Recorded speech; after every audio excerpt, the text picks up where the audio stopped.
चलिए, Panagar PSC coaching में आप सभी का पनागर पीएससी कोचिंग में आप सभी का स्वागत है। आज हम पढ़ेंगे मुगल साम्राज्य के पार्ट टू है। इसमें इसका पहला पार्ट आप लोग नहीं देखे होंगे तो पहले पहला पार्ट देख लीजिए, फिर इसके बाद यहाँ आइएगा, ये सेकेंड वीडियो आप लोग देखिएगा। इसमें मैं बताने वाला हूँ अकबर के बारे में। इससे पहले बाबर और हुमायूं का उसके जीवन काल के बारे में हो चुका था। अभी अकबर का है। अकबर के आगे का जो भी जन्म होंगे, इतने जो शासक होंगे, उनके बारे में बताया जाएगा। तो अकबर का काल था 1556 से 1605 तक।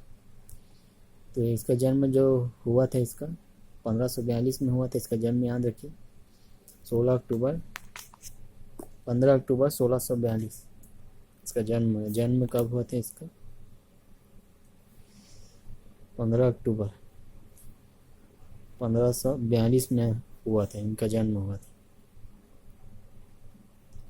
तो इसका जो स्थान थे, जो जन्म का स्थान था, अमरकोट के शासक थे राणा वीरसार के अस्तबल में। राणा वीरसार जो वीरसार के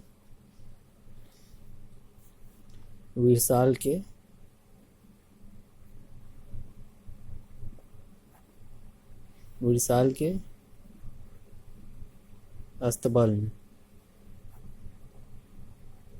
वीरसाल के क्या अस्तबल में क्या हुआ था? जन्म हुआ था। किनका? आपका अकबर का हुआ था। अकबर का क्या हुआ था? जन्म हुआ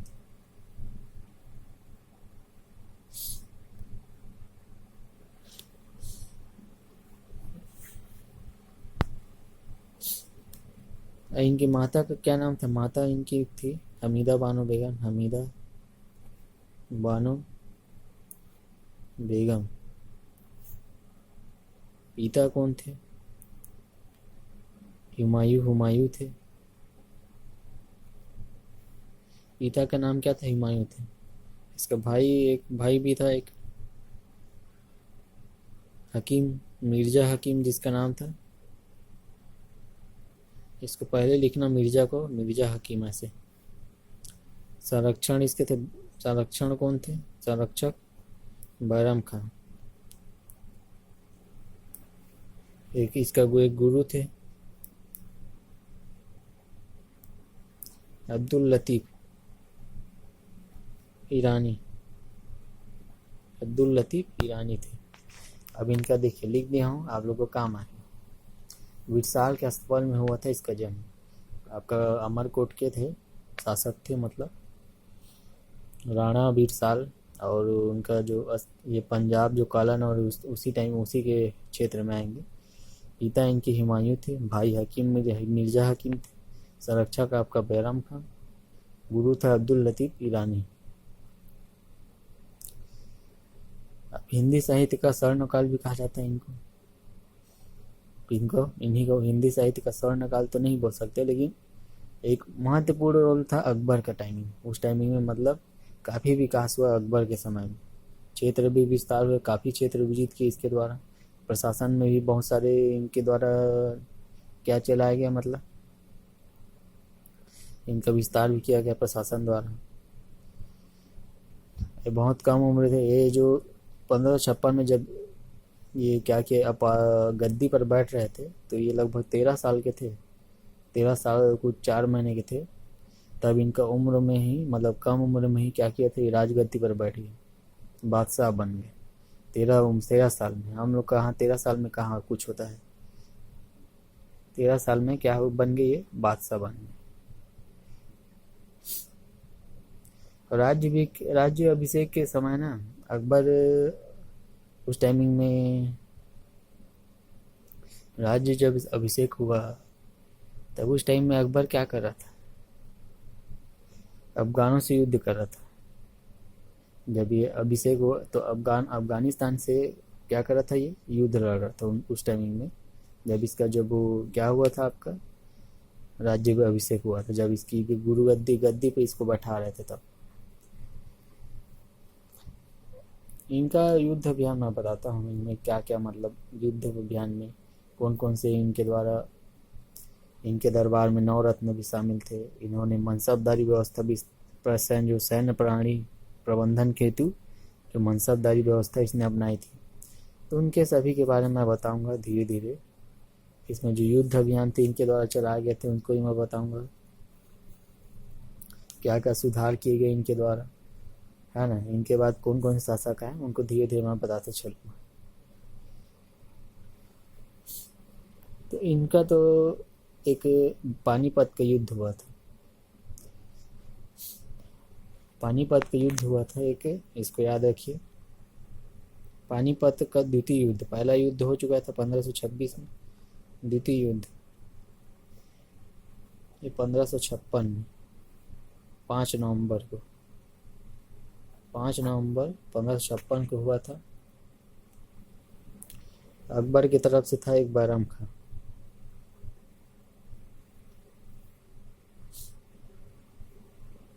अकबर और बैरम खां भी थे, ऐसा जोड़ सकते हो आप। और अफगान शासक थे आदिल आदिल शाह, किसके विरुद्ध था, प्लस आदिल शाह प्लस जो इस आदिल शाह, आदिल है ना, दिल है यहाँ पास, दिल और इनके हेमू, कौन थे, हेमू।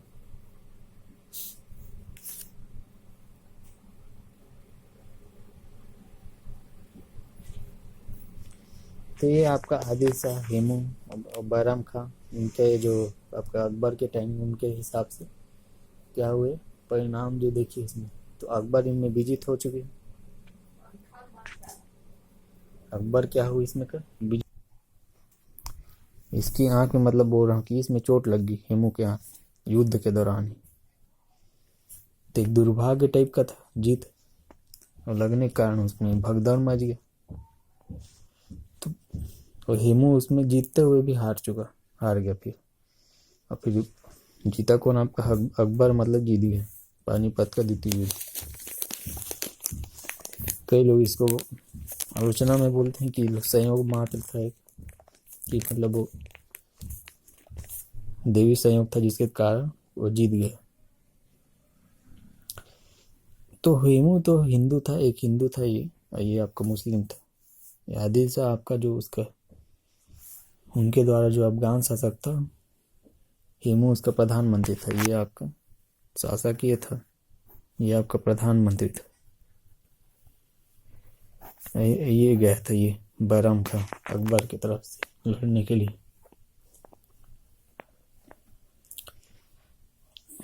अब इसने हुमायूं की जो मृत्यु जब हो गई थी ना, उसके बाद इसने दिल्ली पर अधिकार किया था। हुमायूं जब चल दिया तो उसके बाद क्या किया, ये आपका उसका कब्जा कर लिया और विक्रमादित्य की उपाधि धारण की थी।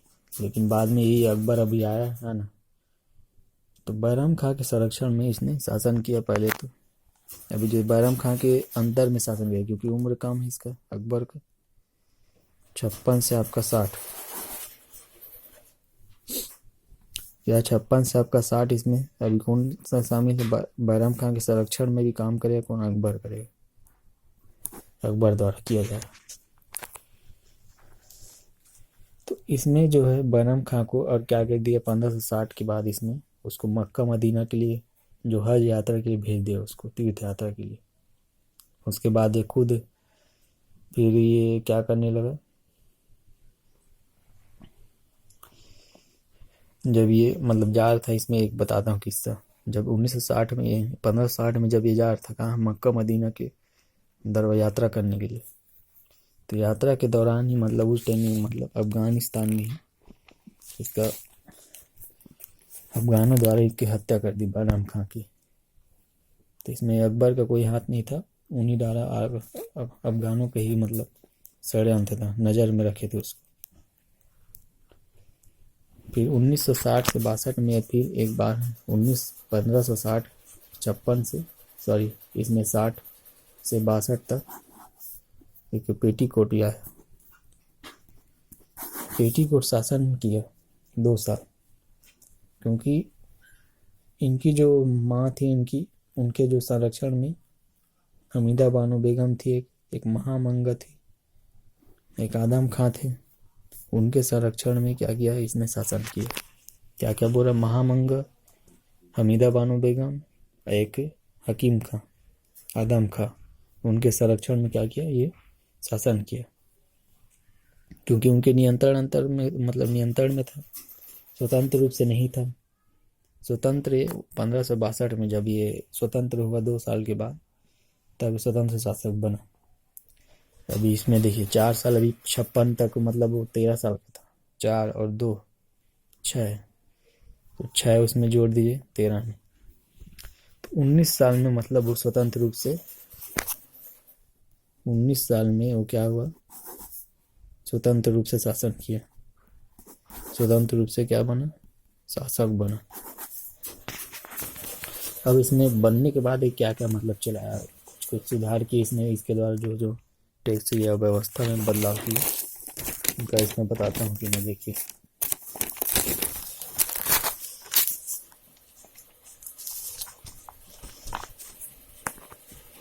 इसमें तो पहले तो 1562 में क्या किया, दास प्रथा का अंत कर दिया इसने। फिर 1563 में आपका एक तीर्थ यात्रा कर भी था, तीर्थ यात्रा कर को समाप्त कर दिया। जो तीर्थ यात्रा जब करते थे कोई व्यक्ति, तो उसमें टैक्स लिया जाता था यात्रा करने के लिए।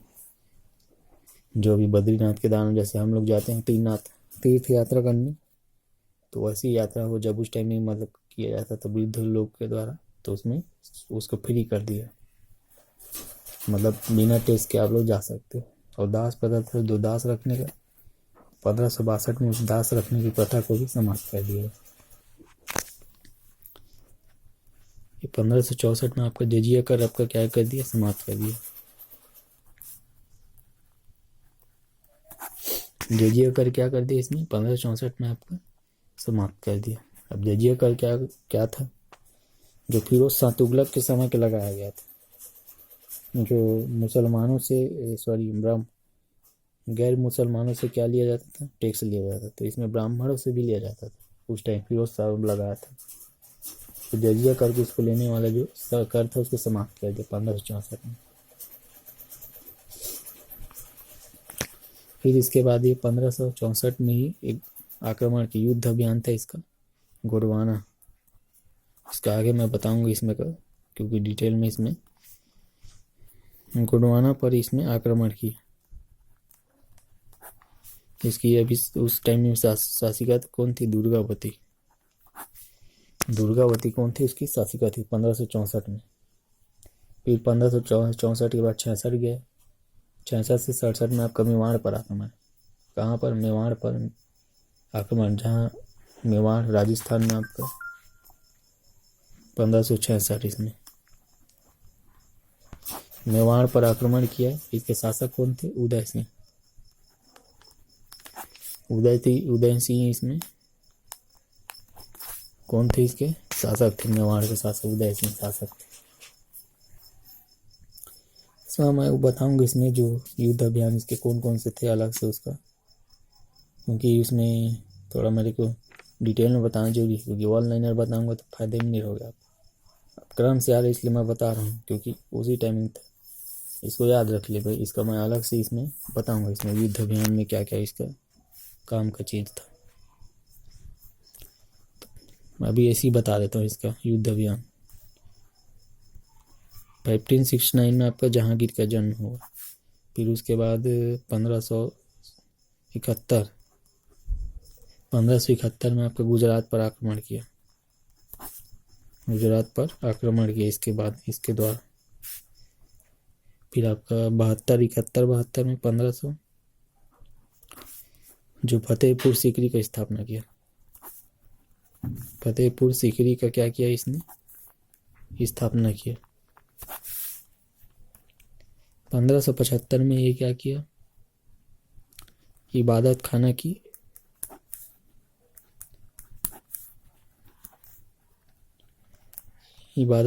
स्थापना की फतेहपुर सीकरी के पास। फतेहपुर सीकरी कहाँ है आपका, दिल्ली के पास में है फतेहपुर सीकरी, दूसरे जगह नहीं है। मैं एक हल्दी घाटी का युद्ध, इसको याद है क्या, एमपी है। हल्दी घाटी का युद्ध कब हुआ आपका? 18 जून। 18 जून को हुआ। 18 जून और 1576।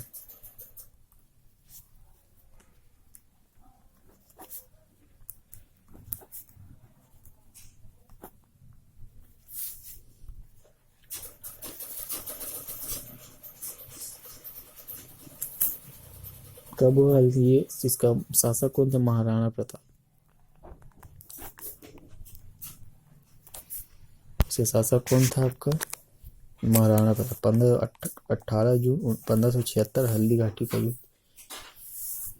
उस टाइम में इसका जो शासक था महाराणा प्रताप, जो आपका देखे होंगे। हाँ, कई सारे चौक उक में उसका मूर्ति बनाए रहते महाराणा प्रताप। उन्हीं के टाइमिंग थे अकबर।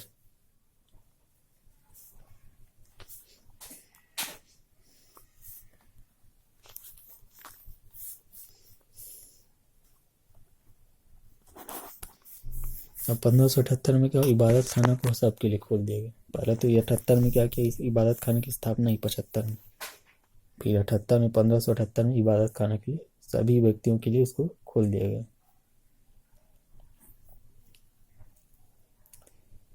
एक 1582 था। एक 1582 एक दीन इलाही धर्म की शुरुआत की। दीन इलाही धर्म की शुरुआत की। अबे क्या था दीन इलाही, क्या था?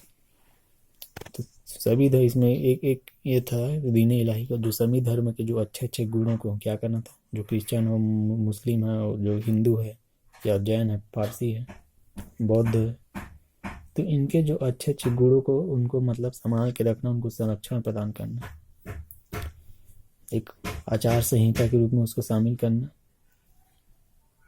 इनमें जो सदस्य संख्या थे दीन इलाही में 18 लोग थे टोटल। इसमें कितने लोग थे? इसमें 18 लोग थे टोटल।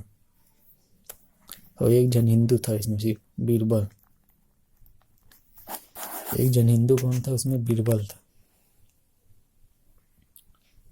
इसको याद रखना बस, और कुछ नहीं है। एक 1583 में ये दीन इलाही जब धर्म बना ना, उसके बाद ही इलाही संवत बनाया गया। इलाही संवत चलाया गया। जो वर्ष आप देखेंगे कैलेंडर उलंडर में रहता है, उसी प्रकार से इलाही संवत के नाम से नंबर काउंटिंग करना चालू करे। ईयर का जो काउंटिंग होता है, कब मतलब काउंटिंग जो पहले, अभी वर्तमान में कितना ईयर हुआ है उसका, इस संवत के हिसाब से जो गुणा का भाग जो भी जोड़ा जाता था। तो इसका जो था ये सूर्य के हिसाब से था।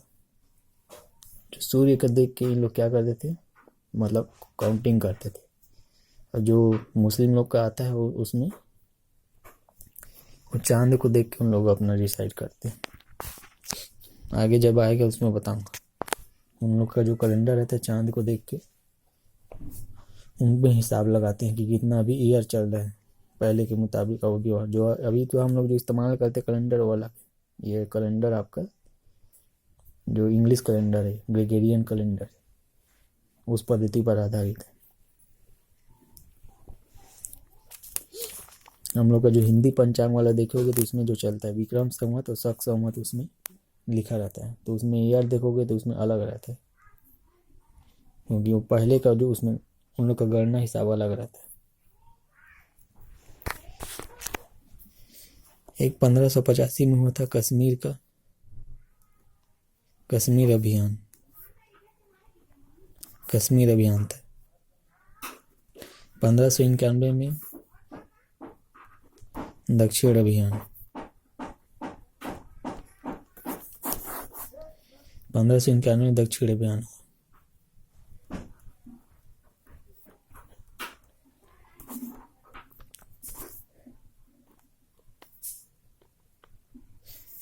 पंद्रह सौ 96 में एक अहमदनगर है ना, विजय अहमदनगर को जीता। ये कहाँ है आपका? पुणे के पास है। पुणे आपका कहाँ है? महाराष्ट्र में। पुणे कहाँ है आपका? महाराष्ट्र में है। उस क्षेत्र को जीता। 1601 में एक असीरगढ़ किला पर आक्रमण किया। अगला है हसीरगढ़ किला पे क्या किया इसने, आक्रमण किया। ये मध्य प्रदेश में हसीरगढ़ किला अकबर का अंतिम विजय अभियान था। बाकी इसका मैं डिटेल में बताऊंगा। और इसका जो पेट से इसमें जो कुछ बीमारी उमारी था उसके कारण जलोदर के नाम से उसको बोला जाता था, तो उसी के प्रभाव में मतलब इसकी मृत्यु हुई। पेट के मतलब दर्द उर्द के कारण इसकी मृत्यु हुई इसका, अकबर का। तो ये हो गया। देखिए इसमें एक बार ओवरव्यू मैं बता दे रहा हूँ इसमें कब से कब तक इसका जो अभियान चला, क्या क्या बदलाव किए गए, कौन कौन से प्रशासन इसके द्वारा चलाए जा रहे थे। इसका एक वीडियो में नहीं होगा और वीडियो मेरे को बनाना पड़ेगा। एक वीडियो में सब चीज़ इसमें का कंप्लीट हो ही नहीं पाएगा। अकबर का शव को क्या किया, आगरा के निकट सिकंदरा में क्या कर दिया, वहाँ दफना दिया गया। जो सिकंदरा है आपके यहाँ आगरा के पास है, तो आगरा के पास ही अकबर के उसके जो बॉडी का शव था उसको वहीं दफनाया गया। अब मकबरा भी वहीं बनाया गया है सिकंदरा में, आगरा के निकट। इसने अकबर ने क्या किया था, एक सिख गुरु, उसने एक सिख गुरु को भी दान दिया था। गुरु रामदास को 500 बीघा जमीन उसको दिया गया था और एक तालाब भी दिया था। मतलब उसने एक उसमें से तालाब बनवाया। और जो अमृतसर अभी बसा है, जो सोने का मंदिर है जो आपका पंजाब में, तो उन्हें उसी जमीन के आसपास मतलब उसी क्षेत्र मतलब जमीन को दिया गया था अकबर द्वारा। 500 बीघा जमीन उसको सिख गुरु थे, चौथा गुरु थे मतलब रामदास जो चौथे नंबर गुरु थे, उनको 500 बीघा जमीन दिए गए। तो उसी जमीन पर ही क्या किया गया, इनके द्वारा क्या किया गया, एक तालाब बनाया गया जो अमृतसर नगर के आसपास के क्षेत्र में, और वहीं स्वर्ण मंदिर बनाया गया है अभी जो वर्तमान में जो उपस्थित है। सोने का जो मंदिर ऊपर का पार्ट जो सोने का है, देखे होगे पंजाब में, मोबाइल में देख लेना, नेट में देखे गया था। और जो अकबर का जो इबादत खाना था ना, तो उसमें क्या किया गया, उसमें जो सभी के लिए खोल दिया बाद में। इसमें जो फारसी संत लोग को भी, उस टाइम में फारसी संत आए थे, राणा राणा आए थे, मतलब संत थे। तो उन्होंने इसमें फारसी संत क्या थे, आग को क्या मतलब जलाना सीखे, मतलब वहाँ मतलब उद्घाटन किए। मतलब मंदिरों में जो उनके जो फारसी मंदिर थे उसमें टेम्पल में देखेंगे आग मतलब रहता है, उसमें जलते रहता है, जिसको फायर टेम्पल बोला जाता है। और इन्हीं के शासन काल में 1600 में ईस्ट इंडिया कंपनी में जो अंग्रेज लोग आए, 1600 में, कब आए, 1600 ईस्वी में अंग्रेज लोग जब आए, कंपनी पहले आया। तो कंपनी तो पहले 1600 में ही आया, और उसके पहले आ चुके थे, ऐसा नहीं है, घूमने फिरने भी आ चुके थे, लेकिन कंपनी बाद में आया। वो पहला पुर्तगाली और जो भी वास्को डी गामा जो आया था उस 1498 के टाइमिंग में, वो लगभग आया था, वो अलग चीज़ है। 1-2 लोग 3 लोग पहले आके चल चुके थे। 1600 में जब ये कंपनी आया, कहाँ से आया, ब्रिटेन से, लंदन से, तो वहाँ से आया ना, तो यहाँ मतलब ईस्ट इंडिया उस टाइम में अकबर शासन काल में था। इसकी स्थापना हुई, कंपनी की स्थापना हुई।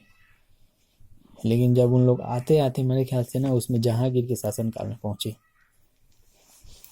इसके बाद आ गया जहांगीर। तो उनसे परमिशन भी उन लोग लेते हैं, वो आगे मैं बताऊंगा, चलो इसमें का नहीं है। तो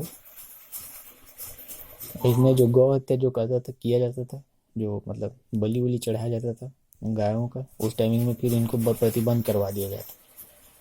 क्या करवा दिया गया था, प्रतिबंध करवा दिया। तो गौ हत्या, बाल विवाह, सती प्रथा पर भी पूरी तरह से बंद करवा दिया। जो बाल विवाह हुए, सती प्रथा जो हो रहे थे, उनको भी प्रतिबंध दिया। तो अच्छा काम था, इसको याद रखिए आप लोग क्या क्या किया। एक तो बाल विवाह, जो कम उम्र में विवाह हो जाता था, उसको बंद करवा दिए। एक सती प्रथा जो अग्निकुंड में, उसमें उसको ही बंद करवा दिया, सती प्रथा को बंद करवा दिया। जो अग्नि कुंड में कूद देते थे पहले की महिलाएं लोग, तो ये भी उसमें जो मतलब उसके पति उति जैसे कोई मृत्यु हो जाता था तो अग्नि कुंड में चल देते थे, तो उसका सती प्रथा बोला जाता था।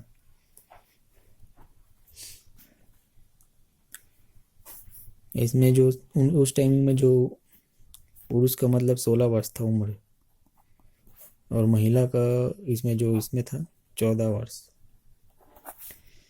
14 वर्ष की उम्र में मान्यता दी गई थी पुनर्विवाह वो सब पूरे दुनिया भर का। और विधवाओं का पुनर्विवाह भी उन लोग का उस टाइम प्रचलन में था। जो विधवा हो गए उन लोग को पुनर्विवाह का भी इसमें छूट दी गई, मतलब कर सकते थे, मतलब आज्ञा था, बंदिश नहीं था, मतलब प्रतिबंध नहीं था। अब अकबर की मृत्यु के बाद उसका साम्राज्य जो है काफ़ी बढ़ गया, मतलब जो साम्राज्य बनाया था अकबर, जो विजित किया था क्षेत्र, उसको 15 भाग में बांट दिया गया था उस टाइमिंग में। तो उत्तर में 12 क्षेत्र में बांटा गया और नीचे दक्षिण में 3 प्रांत में उसको बांट दिया गया था।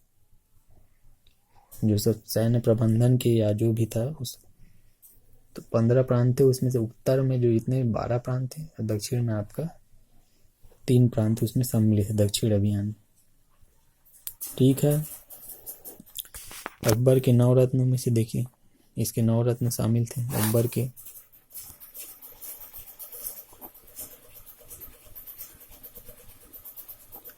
अकबर के प्रशासन में कौन थे? 9 रत्न इसमें शामिल थे। तो मैं पहला था, बता देता हूँ इसमें का।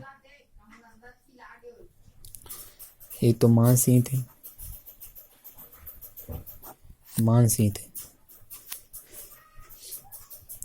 ये मान सिंह कौन थे? एक जहांगीर का भगवान दास था। भगवान दास नाम के एक व्यक्ति थे, भगवान दास के बेटा था, पुत्र था, और जहांगीर का साला था ये क्या कौन था? जहांगीर का साला था। ये अकबर का क्या था? आपका 9 रत्नों में शामिल था। दूसरा नंबर देखते हैं, राजा बीरबल। कौन थे? राजा बीरबल थे। राजा इसका और कविराज, इसको उपाधि में इसको राजा भी बोला जाता था बीरबल को। जो अकबर और बीरबल की कहानी सुने होगी, जो टीवी पे कार्टून चैनल होता है, तो वही बीरबल है। और बीरबल कविराज, इसको कवि भी बोला जाता है क्योंकि कवि भी था और ज्ञानी व्यक्ति था। इसका वास्तविक नाम था महेश दास था। इसका वास्तविक नाम क्या था? महेश दास था। और इसने पहला हिंदू था, दीन इलाही को मानने वाला, हिंदू धर्म, हिंदू शासक था। इन लोग को कुछ ऐसा नहीं था अधिकार, मतलब नहीं था इनको, कई सारे इन लोग को अलग अलग क्षेत्र को इन लोग को दिया गया था शासन करने के लिए। अकबर के अंतर्गत में ही लोग शासन करते थे। अब्दुल रहीम खान थे एक, तीसरा अब्दुल रहीम खाना, अब्दुल रहीम खाना। तो ये क्या था? बैराम खां का पुत्र था। बैराम खां का पुत्र, सलीम बेगम का जो पुत्र, जो बैराम खां के संरक्षण में अकबर था, उसी का पुत्र को लाया था, अपने पास रखा था, अब्दुल रहीम खान, और अकबर का दत्तक पुत्र कहलाता था। तो गुजरात अभियान जब हुआ था ना 1571 में, तो उसी टाइमिंग में इसको खान खाना की उपाधि मिली थी। एक चौथा नंबर में एक अबुल फजल। कौन थे आपका? अबुल फजल। अकबर का क्या था ये? अकबर का क्या था इसमें? पुरोहित, प्रधान था, मतलब पुरोहित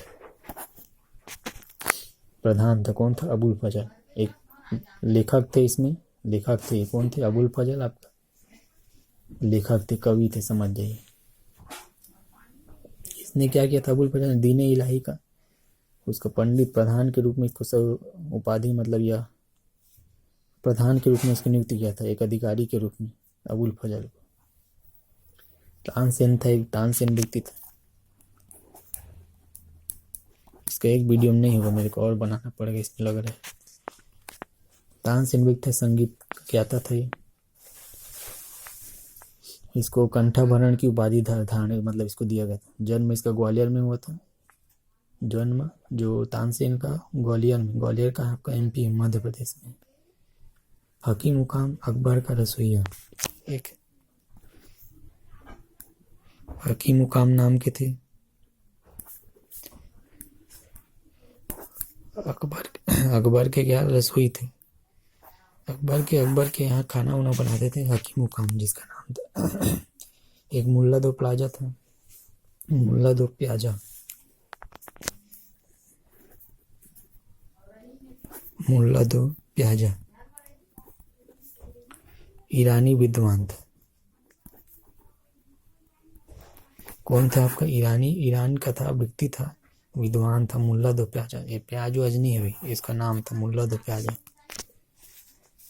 इसमें एक आर्ट था टोडरमल। कौन था टोडरमल? अकबर का राजस्व और वित्त मंत्री था। अकबर का कौन था? राजस्व प्लस इसका वित्त मंत्री था। राजस्व क्या? अब राजस्व क्या? राजस्व विभाग से संबंधित ये मंत्री था और वित्त मंत्री था, पैसा से रिलेटेड मंत्री था टोडरमल। इसको याद रखना। एक फैजी नाम का था, 9वां नंबर फैजी नाम था। ये अबुल फजल का बड़ा भाई था। ये अबुल फजल ये आपका पुरोहित था, प्रधान का दीन इलाही का ये पुरोहित था, जो इसने धर्म की स्थापना की थी। किसने? आपका अकबर ने दीन इलाही के धर्म की स्थापना की थी। तो अबुल फजल एक फैजी 9। तो दरबार में इसके राजकवि के पद पर आसीन था। ये कवि था। ये कवि कौन था? ये कवि था। ये आसीन था मतलब पद पर, इसके राजकवि था एक। तो ये हो गया, ये इतना मैं बता दें इसमें का।